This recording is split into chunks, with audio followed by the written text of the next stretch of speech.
Hey, Ormand, here we go. Let's take a little look-sees here. Oh, Ormond, kind enough to give me champion select. What a fucking homie. Let's see here. He gets last pick secured, very nice. You should always trade for last pick in all your games. Each of you, except for AD carry, and jungle.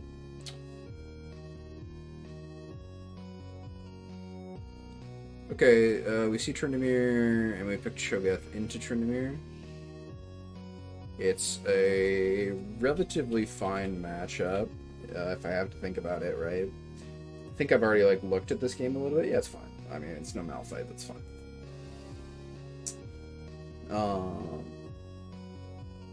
Okay, skip ahead. So here I talked about before already. Check my mic. Here we already talked about before already that you should be starting Q. So if he E's, you just Q auto and walk away. You just don't hit him unless it's like a grasp trade, so you just can't do anything. I think a Q max with like a Dorn's Ring is probably the highest thing into the young man. Yeah, there it is.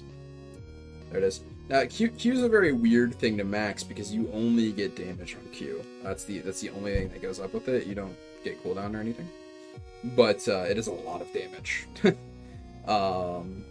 And it's the ability that you use to punish his E, so you want it to be more punishing each time. This thing has Ruby Crystal, 2 HP pot, and then it has Jack Show as your first item.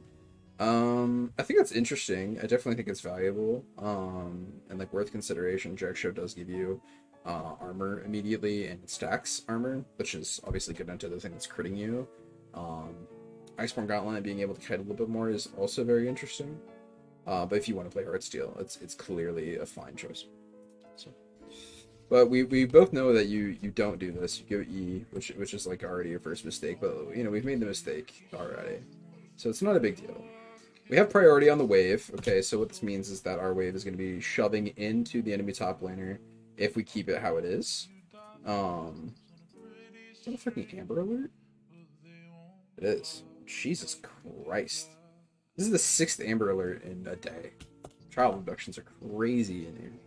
Anyway, so yeah, just walking up, getting the hit, was fine, but like, look how much damage you took from casters.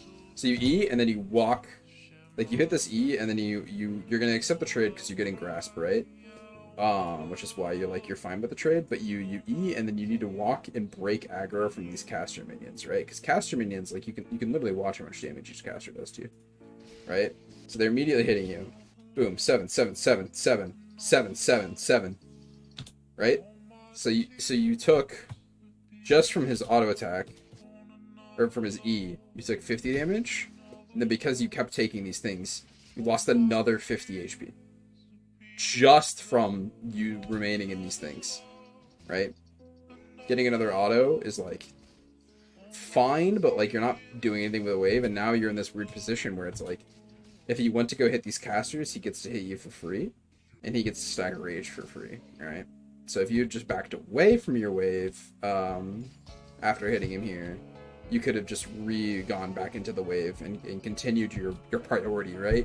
You'd be getting level 2 faster. He couldn't come hit these because these casters would be dead. So you're just winning the trade because your casters are going to hit him. Unfortunately, we take this line, right? And then this means that in this position, like we fumbled, right? We put ourselves in a position to get minion blocked, which is always something you should be considering. Is like what your position is. So like walking into here and not knowing that like your only way out is up is like terrible, and even then your only way up is like immediately blocked by this melee right here. So it's like, what are you gonna do? Here I can hear you like panicking. Alright. Here, like when you're running away, like right here you E him, right there, so you get the slow, and then you get to keep walking away, and the trade isn't like so horrendously lost. But I mean, now you're just burning minion XP, and gold, of course, and he has the level 2, so you're in this disadvantageous position. But let's say you're in this disadvantageous position anyway. What can we do to get out of this position? Best way to do it in context is to get him to come hit you in this wave again when you hit level 2. So now you walk up and you have him hit you on these casters, because it's going to guarantee that your wave is not going to shove into his, and it is instead going to go into you. Because your casters aren't hitting the enemy minions, they're hitting him, right? Which means these minions are hitting your minions, so it's going to go this way. So you're going to trade like this much HP, because you're going to Q him, right, after he ease onto you to do this trade. And then you're going to walk away. So you're trading that, and you're trading the priority of the wave for that. That's how you bait it back into you, and you make it so you're not going to like just outright lose the lane. This guy's doing you the favor of auto-attacking the minions anyway. If you look at the wave state here, because you Q, this is reducing time that melee minion's hitting, and you killed the other minion while other minions are still targeting it. So now these casters are stuck on this cannon minion. He has 3 casters and 2 melees on your cannon, which does make it shove into you, which is still superior, but like contextually that Q is pretty fuckity-wuckity. There's a concept when you're doing wave management where it's like trimming. So like if you want to get it to here, you need to get it to like 3 minions, usually casters, or 3.5 if you're more comfortable with that. So you need to get it to that low minion point if you were trying to establish a freeze, right? So that's what like trimming's for, when you're like, okay, the wave is definitely shoving, I'm going to trim it to where it's an easier to deal with shove. Just kind of what you end up doing here is you do some minor trimming. But the wave is shoving into you. You need to not Q. The only time you press Q is when he can't react with E. I mean, obviously you should Q the cat in there, but the only time you should use Q in the wave is when he can't react with the E key. Or you're Qing his E. Basically, you're just this thing, the presence that scales evenly with Tryndamere, and he doesn't get the ability to like punish you if you had played this correctly. But we get this Fiddlesticks gank off here. Queuing immediately is fine because of the 6-second cooldown, because now you can do it in response to his fear. You took way too long, you gotta quick cast. Quick cast is like not a non-option, right? Like if you had quick cast on and you just pressed it underneath the champion, he would have went up into the air and you would have gotten more damage on him. The gank would have been more successful. You know, everything equipped that.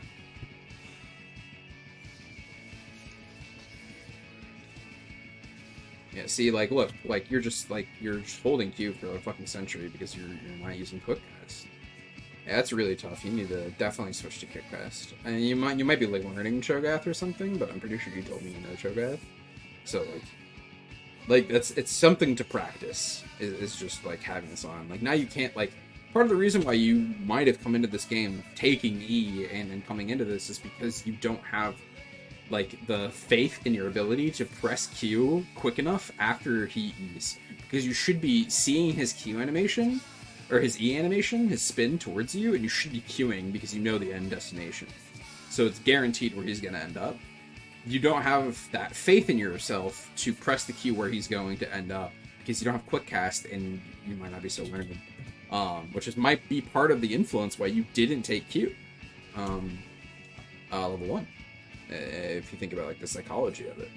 Staying underneath this turret at 200 HP when you saw Kha'Zix's top lane, a good player is just killing you here like every fucking time. Tryndamere would be hitting this way if he'd be shoving, and Kha'Zix would have jumped the wall or just walked all the way around. And you'd just be dead here. Like no counterplay. Kha'Zix has flash, like you're just cooked. Using E to kill the caster or the melee there is great. Yeah, see? So you're looking to find the end point of the E. So you get it. Like you just are doing it better with quick cast. So now we're back in here. Crystal Embracer is superior to Kindle Gem, because it does give you a health regen. Buying a pot here is fine. You have 50 gold, may as well spend it. It's just 50 gold. Choosing not to is also fine. It's really no big deal.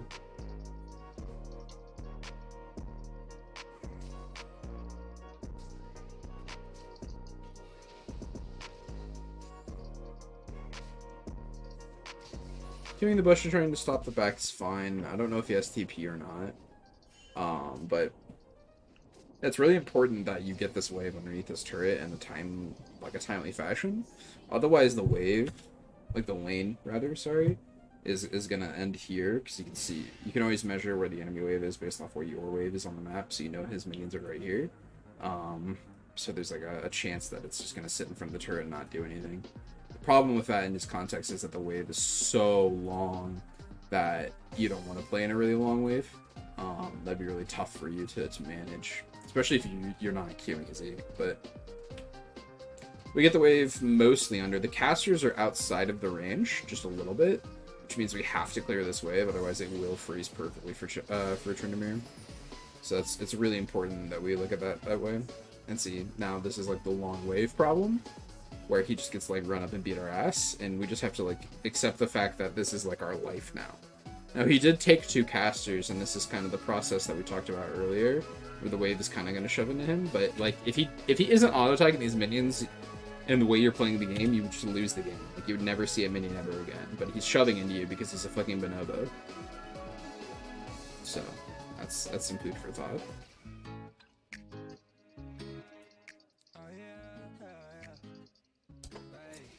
But because Tryndamere shoving into you, you have a much more navigatable purpose here. You don't always max Q on Cho'Gath, by the way. It's like for most champions in League of Legends, that's like outside of a few specific selections, you don't do the same thing every game, right? You always need to look at your game of League of Legends in like a contextual based thing and try to make your observations. You might have done that this game, but I have a feeling you autopiloted just taking E, because you know taking E is good. If you're gonna R a minion, you're either needing to R like you're gonna continue the freeze, or you need to push with the R. And if you're pushing with the R, you should kill the cannon minion. Which is what you're doing, you're pushing with the R. I mean, if you're building a slow push so you get a better reset, that's an interesting concept here that you could be producing. The concept of slow pushing is that you don't interact with your opponent. So what that means is this is especially true for top lane, is developing a slow push means you take 2 or 3 waves and you build them in this position close to your turret, and in a way that's like Tryndamere, because if he's a good laner, he doesn't want to come fight you in it. If he comes and fights you in it, you just take the fight and he dies because he's getting damage from all of these. So you build the slow push and then you go crash it under their turret, because it's just too many minions to hold the freeze for.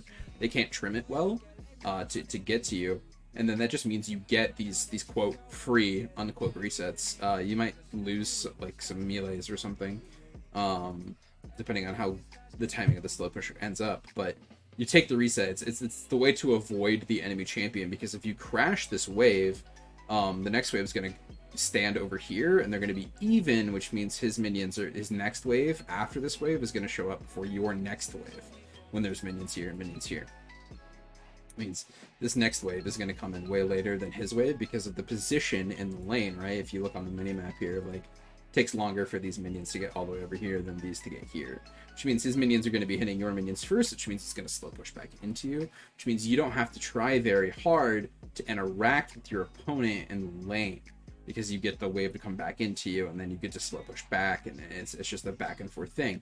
The other beneficiary point of slow pushing is that you get to develop like dives or like accept ganks ahead of time. So you're like, okay, I have a slow push coming into me.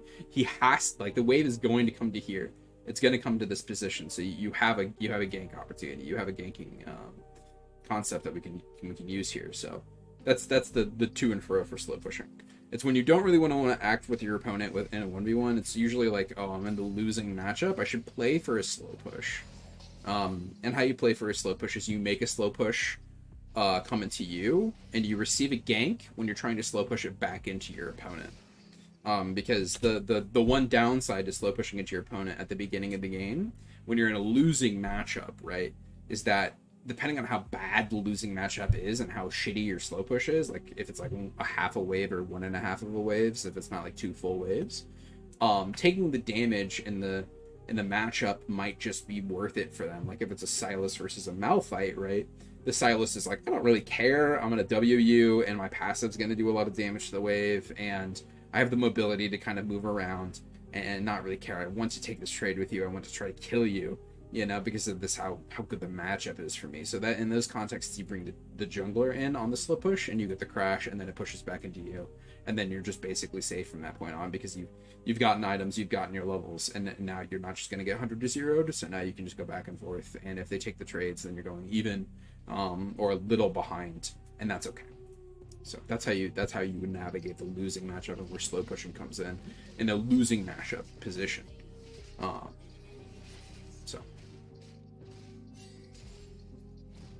like here, he's trying to stop your slow push, right? So he's having to take the aggro from all these minions, and that's totally okay with you. Like, you can just take the reset here and it's fine, because he's either gonna have to shove it immediately, or he's gonna have to take all the damage of freezing it, and if he takes all the damage of freezing it, then you can just come back and break it again, right? Because he's taking damage by freezing it. This isn't so big on Tryndamere because he does have the Q heal, of course. But this is a cannon wave. Cannon waves are easier to reset off of because you lose less, because the cannon minion absorbs more turret hits. So that was a pretty good reset timer. You could have backed, gotten played, steel caps, and come back to lane. Or Swifties. I actually really like to build Swifties into Tryndamere, because I'm building armor on a tank elsewhere. I don't really need the damage reduction from the thing. I want to be more mobile. I want to be having a better period of effectiveness with Tryndamere. Holding your Q here is really smart. To like wait and get as much damage as possible on that. I have no idea where Katarina's here. This makes you so happy as a top laner. Or like, Katarina's up here, I just get to like hold them here. You know, you need to be understanding like where the enemy jungler is. They could be trying to like use Tryndamere R to like 3-man dive you. That's like a concept that could have happened there. That's something you should have looked for. And if you saw the Katarina, you should have go put a ward in your tri-brush. And if Kha'Zix's there, you back away from the wave and you sack the wave, because your team's getting resources on the other side of the map. That's what's a concept known as strong side, weak side, right? Where you are the weak side of the map, and therefore, because you are weak side, the other side of your map is the strong side, and is therefore getting resources in return, just intrinsically. And if you have people who understand that they're getting resources like that intrinsically, you're totally fine. Is this guy just dead? Sure is. Cool. Yeah, great. Love that. Feels good. Now your wave is pushing back into you. You know, you don't even have to look at your wave to know that your wave is pushing back into them, because your wave just crashed and then you just pushed it back. So your wave is going to push into the enemy, because you know this. Or maybe not. I don't know. I can't remember what the wave state looked like exactly, but if you just killed it at your turret and you pushed it back, it should either be even or push it back into it. But we'll see when you get up there. Yeah, okay. The wave is actually pushing into you, which is weird. I don't know where that happened. Oh, you accidentally bonked. Okay, so this is a high level tactic that you can do. That's funny. Okay, so I refer to these as Dota mechanics, because in Dota you can block your creeps from coming to the wave. So you pushed your minions aside, which made them come up here late, which made them, if you look at this, it makes all of the enemy casters target your first melee minion, which means the wave is pushing into you. That's hilarious. That is a tactic you can do. It's kind of hard to pull off. You have to push the minions with your body, but you can get them to auto attack your minion, and so the wave will push into you, and you can set up freeze that way. It's much slower than the slow push methodology of setting up freezes and such, but it is a way you can do that. And it's really funny that incidentally happened. If you did that on purpose, you are really good at the game. Just letting you know. That's super fucking funny that happened, and I'm glad you got to see it.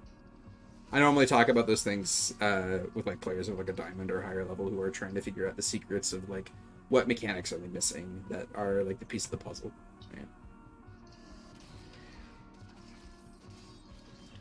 Yeah.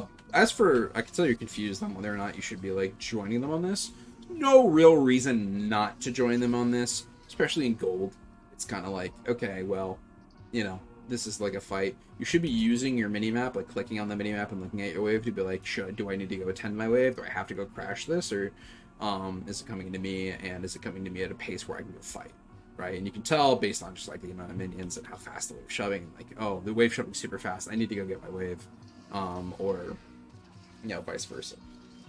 So, But there you totally could have been there and taken the fight in a better way, right? The why, like whether or not you should be at the thing as the top laner is completely dependent on your position of the wave, right? If your wave is pushing, you need to get it to crash so it'll come back into you, so you have an easier time receiving yourself back into your lane. And you, whenever the wave is coming into you, you always have the option of choice. Like, you can always do something with your wave when it's coming into you. You can choose to freeze. You can choose to fast push. You can choose to slow push, right? So, like, the options are always available to the guy who has the wave. Walking up and just accepting an auto attack trade with 2,000 gold in your pocket and queuing the guy right in front of him is a little weird. I'm not gonna lie. That's pretty strange. You're just not queuing this whole time either. Yeah, I mean that's just weird mechanical choices, and I think you understand where you messed up and why you messed up. You should buy boots here. You did not buy boots. You're rushing Heartsteel. It's a choice. And I like that it's a choice that you're making. Like choosing whether or not you wanted to buy boots one. But boots one is such a spike of your ability to do things on the map that like it's important for you to do. You getting Herald here is like kind of really bad. Doesn't really do anything, and you guys could have just taken Herald mid and just cracked it mid tier 1 open. But you know, it is what it is. Because you have Herald, your mindset kind of has to change. You have to be like, okay, when and how can I use this Herald? Here, I just let this guy chill. Like, I just go hit the wave, and this is a perfect opportunity for me to go use Herald. I just go get my 2 plates and move on. That's probably like the best timing you're gonna get is when Tryndamere is just not here. Especially at this point in the laning phase.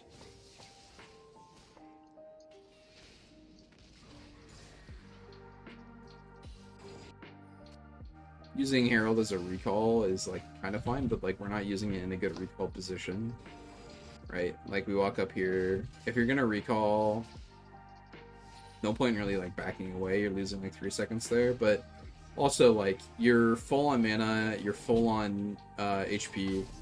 You don't need to back. You need to prevent Tryndamere from using his like pushing potential to get plates here. I know it's a candy minion, but it's late enough into the game. It's 13 minutes. He has 2 items. Or he doesn't have 2 items. He has 2 very good components, Zeal and a BF Sword, so he can push the wave fast. It doesn't really matter. What you're trying to do here is you're not trying to get the be able to afford the wave. You're trying to stop him from getting plates, right? Now you're just donating Tryndamere, you know, 175 free gold. That's pretty bad.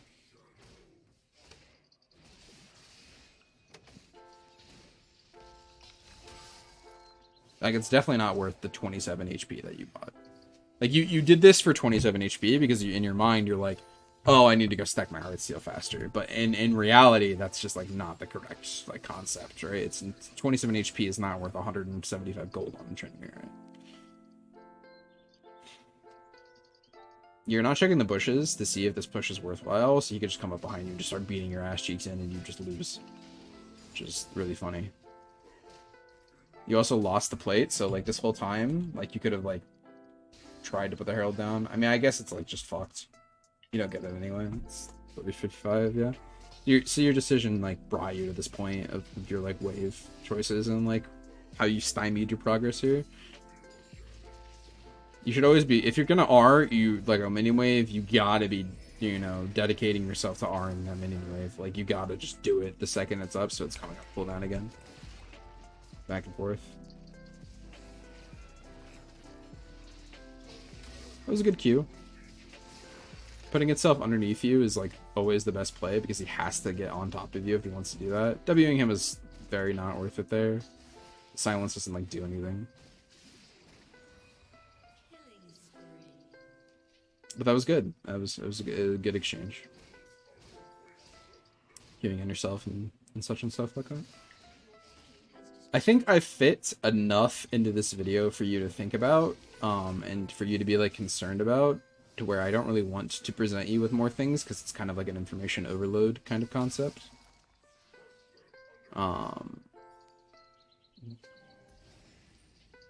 So yeah, I think I'm just gonna end the video here. Let me know if you want me to come back and look at the rest of the video or not, but that's where I think you need to be covering from. a lot of wave economics, a lot of recoil timings, and, you know, matchup understandings, like taking the Q in a tournament and where to put your Q and that kind of stuff is, you know, things you have to think about independently. You can also just like look up like Cho'Gath versus Tryndamere, right? Like,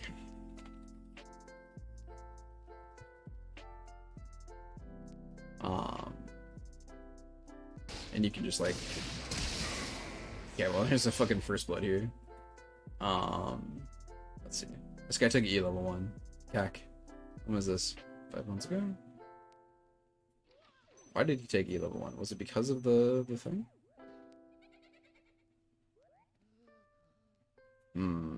I still think Q level 1's better. I'm gonna be honest. His concept here is like he's not gonna interact with the wave at all. And just let it shove into him, which is why he's taking E level 1. So that he's doing a better job at punishing Tryndamere when the Tryndamere shows up for the level like 2 like thing under the chart here that's happening right here. This is very high level, so Tryndamere knows what he's supposed to be doing and how aggressive he's supposed to be playing. Even then, I would still coach this Cho'Gath to go Q, but